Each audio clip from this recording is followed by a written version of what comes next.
পৃথিবীর কারণাই জামাতে ইসলামী আল্লাহর নবীর দল, ইসলামের পক্ষের দল, কোরআনের দল, তাদেরকে যারা নিভিয়ে দিতে চাইবে আল্লাহ তাদেরকে নিভিয়ে দেবেন। জুলাই এবং আগস্টের যে বিপ্লব সাধিত হয়েছে সেটা কোনো মানুষ করেনি, বরং মানুষেরা হতাশ হয়েছিল। আমরা ভেবেছিলাম আর মনে হয় কিছুই হবে না, এবং যারা ক্ষমতায় ছিল তারা ঘোষণা করেছিল ভিশন 2041। আপনাদের মনে আছে 2041? ওরা ভেবেছিল এর আগে কেউ কিচ্ছু করতে পারবে না, এবং তাদের এক বড় নেতা তো বলেছে কিসের আন্দোলন, এবছর না ওই বছর মানুষ বাসে কি টিটকারি। ভেবেছিল কিচ্ছু কেউ করতে পারবে না, কিন্তু আল্লাহ তাআলা যখন কিছু করতে চান তখন করতে এক সেকেন্ডও লাগে না। আল্লাহ বলে উমলি লাহুম ইন্না কাইদি মাতিন। কোরআনে আল্লাহ বলেন আমি তাদেরকে ঢিল দেই, আমার কৌশল বড় শক্ত। ইন্না বাতশা রাব্বিকা লাশাদীদ। নিশ্চয় তোমার প্রভুর ধরা অত্যন্ত কঠিন। আল্লাহর ধরা যে শক্ত এবং কঠিন সেটা আমরা দেখেছি। লক্ষণ সেনের পরে 805 বছরে বাংলাদেশের ইতিহাসে কোন রাষ্ট্রপ্রধান পালিয়ে যায়নি। আল্লাহ তাদেরকে দেশ থেকে পালাতে বাধ্য করেছেন। আমার প্রিয় ভাইরাম, এটা আল্লাহর কৌশল। এ কৃতিত্ব কার? আগস্ট বিপ্লব করেছেন কে? কোরআন মাজিদ আল্লাহ তাআলা এমন কিছু কথা বলেছেন, এই জন্যই তো কোরআনকে বলা হয় চির সতেজ একটি কিতাব। এটা কোনোদিন পুরাতন হবে না, পুরান হবে না। কোরআন চির যৌবনা। কিছু কিছু আয়াত পড়লে মনে হয় এই আয়াত বুঝি গতকাল নাজিল হলো, গত মাসে আসলো বুঝি। একটি আয়াত পড়ে আমি কোরআনের উপরে বিশ্বাস তো আগে ছিলই, আরো নতুন করে বিশ্বাস এনেছি। আল্লাহর সীমাহীন ক্ষমতার উপরে আবার নতুন করে ঘোষণা করেছি। আগস্ট বিপ্লবের পরে আমি লা ইলাহা ইল্লাল্লাহ কত হাজার বার নতুন করে পড়েছি, হিসাব আমি করিনি। একটি মাত্র কারণে বারবার পড়ছি, আল্লাহ আমাদের ক্ষমা করে দাও। আমরা হতাশ হয়ে গিয়েছিলাম, আমরা ভেবেছিলাম আর বুঝি কিচ্ছু হবে না। এই হতাশা ঠিক ছিল না। তুমি সব পারো, তোমার উপর আবার ঈমান আল্লাহ। আল্লাহ তাআলা বলেন ফালাম্মা নাসু মা যুকিরু বিহি ফাতাহনা আলাইহিম আবওয়াবা কুল্লি শাই। যখন তারা আমার দেয়া উপদেশগুলো ভুলে গেল, আমার দেয়া ক্ষমতা পাওয়ার পরে তারা আমার দেয়া উপদেশ ভুলে গেল, আমি তখন তাদের জন্য নিয়ামতের দরজা আবার খুলে দিলাম, আরো খুলে দিলাম। হাত্তা ইযা ফারিহু বিমা উতু। আমার নিয়ামত আবার পেয়ে তারা যখন অতি আনন্দে উদ্বেলিত হয়ে সীমালঙ্ঘন আরো বাড়িয়ে দিল। 28 অক্টোবর 2006 লগি বইটার উল্লাস দিয়ে বাংলাদেশ জামাতে ইসলামী ইসলামী ছাত্র শিবিরের মানুষকে পল্টনে খুন করে লাশের উপর নৃত্য করে তার 2 বছর পর সাজানো নির্বাচনের মাধ্যমে তারা ক্ষমতায় আসলো। ক্ষমতার প্রথম 5 বছরেই বাংলাদেশ জামাত ইসলামীর উপর স্টিম রোলার জুলমের চালানো, নির্যাতন চালানো, নিষ্পেষণ চালানো। এই সংগঠনটির উপর এত নির্যাতন চালিয়েছে যা পৃথিবীর ইতিহাসে বিরল। আমরা ভেবেছি এই 5 বছর যাক, একটা পরিবর্তন ইনশাআল্লাহ হবে, কিন্তু আমরা দেখলাম পরের 5 বছর আবারও তারা ক্ষমতায়।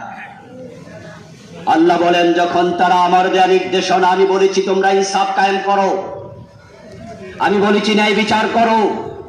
সূরা হজে আমি বলেছি আল্লাযীনা মাক্কান্নাহুম ফিল আরদি আকামুস সালাহ ওয়া আতাউস যাকাত ওয়া আমারু বিল মা'রুফ ওয়া নাহাউ আনিল মুনকার। যাদেরকে রাষ্ট্র ক্ষমতা দেব তাদের প্রতি আমি আল্লাহর নসিহা হলো তারা নামাজ কায়েম করবে, তারা যাকাত আদায় করবে, তারা সৎ কাজের আদেশ করবে, তারা অন্যায় বাধা দেবে। কিন্তু তাদেরকে ক্ষমতা দিলাম 2008-এ, 2013-14 পরেও তারা 5 বছর পর্যন্ত ক্ষমতায় টানতে থাকলো, তারা জুলুম চালালো, অন্যায় করলো। আমি নিয়ামতের দরজা আবার খুলে দিলাম, দেখি কি করে। অমলি লাহুম, রশিতে ঢিল দিলাম। ফাতাহানা আলাইহিম আবওয়াবা কুল্লি শাই, নিয়ামতের দরজা আরো খুলে দিলাম। নিয়ামত পাওয়ার পরে তারা আরো জুলুম চালালো, বড় বড় নেতাদেরকে বিনা দোষে আমিরে জামাত মতিউর রহমান নিজামী রাহিমাহুল্লাহ সহ মীর কাসেম আলী, আলী হাসান মোহাম্মদ মুজাহিদ, আব্দুল কাদের মোল্লা রাহিমাহুল্লাহ সহ অসংখ্য নেতাকে একেবারে পৃথিবীর সর্বজঘন্য মিথ্যাচার কাঁধে চাপিয়ে তারা শহীদ করে দিল।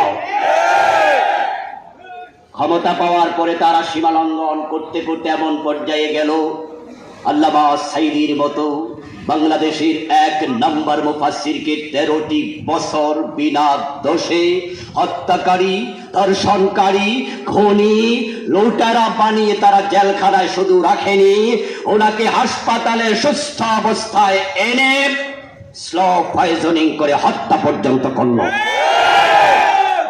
ফাতাহনা আলাইহিম আবওয়াবা কুল্লি শাই, আমি নিয়ামতের দরজা বন্ধ করিনি, আরো খুলে দিলাম। কিন্তু যখন দেখলাম তারা আমার পাওয়া ক্ষমতা, আমার দেয়া ক্ষমতা পেয়ে আমার দ্বীনের উপর, দ্বীনওয়ালাদের উপর জুলুম করছে, আখাযনাহুম বাগতাতান, আমি জুলাই মাসেই হঠাৎ করে আবাবিল পাখিগুলো পাঠিয়ে দিলাম। জুলাই আন্দোলনে যারা ছিল তা আল্লাহর পাঠানো আবাবিল ছিল, আবাবিল। সূরত পরিবর্তন, পাখি নয়, এটা মানুষ নামক আবাবিল। এই দেশের জামাত ইসলামী, এই দেশের বিএনপি, এই দেশের সরকার বিরোধী সব দল যখন কথা বলার কোনো পথ পায়নি, কথা বলার পরিবেশ পায়নি, সবাই মোটামুটি হতাশ হয়ে গিয়েছে, বাপ দাদা ফেল করেছে, তখন ছোট ছোট নাতি নাত করে সে আন্দোলন শুরু করেছে।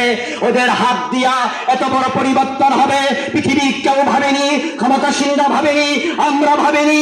আবাবিল দিয়ে আবরাহাকে ধ্বংস করবে, আবরাহা ভাবেনি। ঠিক তেমনি ভাবে আকাশের মালিক আল্লাহ বলে আখাযনাহুম বাগতাতান, আমি হঠাৎ করে ধরেছি। ফাইদাহুম মুবলিসুন, তখন তারা কাপড় পরে পালাবে, রান্না করা ভাত খাবে, সেই সময়টাও আর পায়নি। আখাযনাহুম বাগতাতান, কোরআনে আল্লাহ বলছে আমি হঠাৎ করে ধরেছি। আচ্ছা আপনারা বলুন তো, ৫ই আগস্টে যারা পলাইলো তারা কি আগে জানতো? এইভাবে আল্লাহ ধরবে এটা কি আমরা জানতাম? আচ্ছা আমরা যারা আন্দোলন করেছি, ৯ দফার আন্দোলনকে আমরা কয় দফায় নিয়েছিলাম? ১ দফায়। ১ দফার আন্দোলনে কি বাংলাদেশ সরকার পলাইয়া যাক এরকম কোন দাবি ছিল? দাবি ছিল তাদের পদত্যাগ, তারা ক্ষমতা থেকে নেমে যাক, এরপর নতুন সরকার আসবে, নতুন নির্বাচন হবে, বাংলাদেশ নতুন ভাবে আগাবেই হলো দাবি। কিন্তু আল্লাহ তাআলার সিদ্ধান্ত না, সুযোগ অনেক দিয়েছি আর দেব না। আল্লাহু মুতিম্মু নূরি, আল্লাহ বলে আমার দ্বীনকে আমি পূর্ণাঙ্গ রূপে বাস্তবায়িত করব। তার সূচনা ৫ তারিখে হয়েছে। আগামী বাংলাদেশ হবে ইসলামের বাংলাদেশ ইনশাআল্লাহ।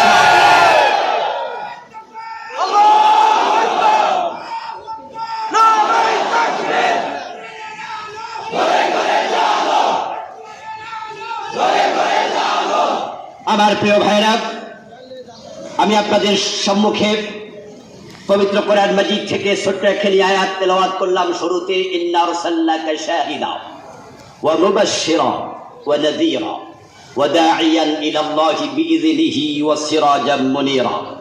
হে প্রিয় নবী, আমি আপনাকে দায়ী বানিয়েছি, সিরাজুম মুনীর বানিয়েছি, শাহিদ বানিয়েছি, নাযীর বানিয়েছি, বাশীর বানিয়েছি। আজকের এই বারাকাপূর্ণ মজলিস প্রিয় নবী মুহাম্মদুর রাসূলুল্লাহ সাল্লাল্লাহু আলাইহি সাল্লামের সিরতের আলোচনার মজলিস।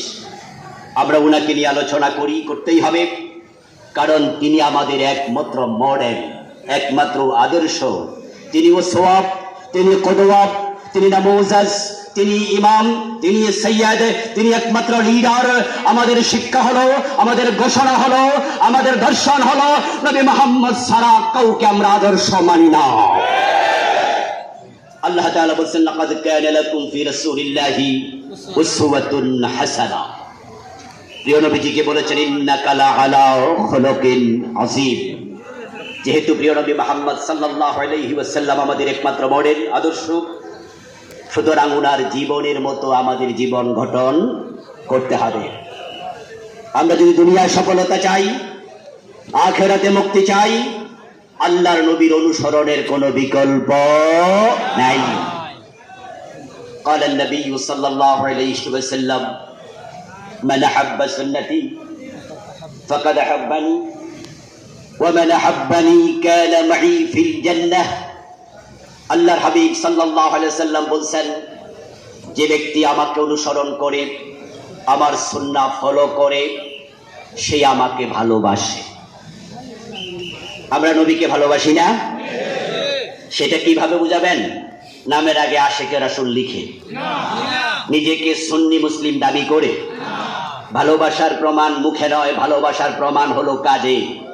এজন্য আমাদের মা আমাদেরকে ভালোবাসে পৃথিবীর সব মানুষের মাঝে সবচেয়ে বেশি, কিন্তু মা কোনোদিন বলে না আমি তোমাকে ভালোবাসি, কিন্তু কাজে প্রমাণ করে, ঠিক না? তাই প্রিয় নবীকে ভালোবাসে এখন বাংলাদেশে অভাব নাই। নামের আগে আশিকে রাসূল, মুখে দাড়ি নাই, নাম দিয়েছে সুন্নি, অথচ বিড়িটা নাই।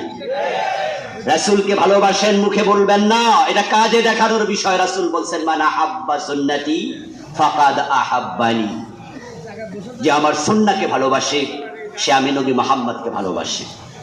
আর ওয়া মান আহাব্বানি কানা মাই ফিল জান্নাহ, রাসূলুল্লাহ সাল্লাল্লাহু আলাইহি সাল্লাম বলছেন যে আমার সুন্নাহকে ভালোবাসার মাধ্যমে আমি নবী মুহাম্মদের ভালোবাসার প্রমাণ দেবে, সে জান্নাতে আমার সাথে ঢুকবে। আমরা আল্লাহর জান্নাতে যেতে চাই। দুনিয়ার কোন স্বার্থের জন্য বাংলাদেশ জামাত ইসলামী ইসলামী ছাত্র শিবির কাজ করে না। আমরা শুধু আল্লাহর জান্নাত পাওয়ার মানুষই সামনে এগিয়ে যাচ্ছি। আল্লাহর নবীর অনুসরণকে আমাদের জীবনের লক্ষ্য বানিয়েছি। দিনের বিজয় হওয়ার আগ পর্যন্ত আমরা কেউ থামবো না, আমরা সখ্য পানে এগিয়ে যাব। আমাদেরকে কেউ থামাতে পারে না। জান্নাতের পথের যাত্রীরা কখনো থেমে যায় না, এটার প্রমাণ আমরা দিয়েছি। যার কারণেই তো আমাদের নেতারা আপোষ করে নাই। আপোষ করলে ফাঁসিতে ঝুলা লাগবে না, আপোষ করলে জেলে থাকা লাগবে না, বরং আপোষহীনতা দেখিয়ে হাসতে হাসতে ফাঁসির মঞ্চে গিয়েছে একটা মাত্র কারণ, তারা জানে মৃত্যু শাহাদাত, শাহাদাত মানেই আল্লাহর জান্নাত।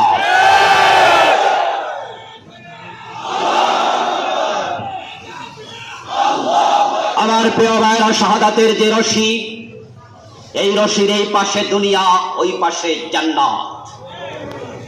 যে জান্নাতের স্বপ্ন দেখে আমরা শাহাদাতের রশি পর্যন্ত ঘাড়ে বরণ করে নেই, আলহামদুলিল্লাহ।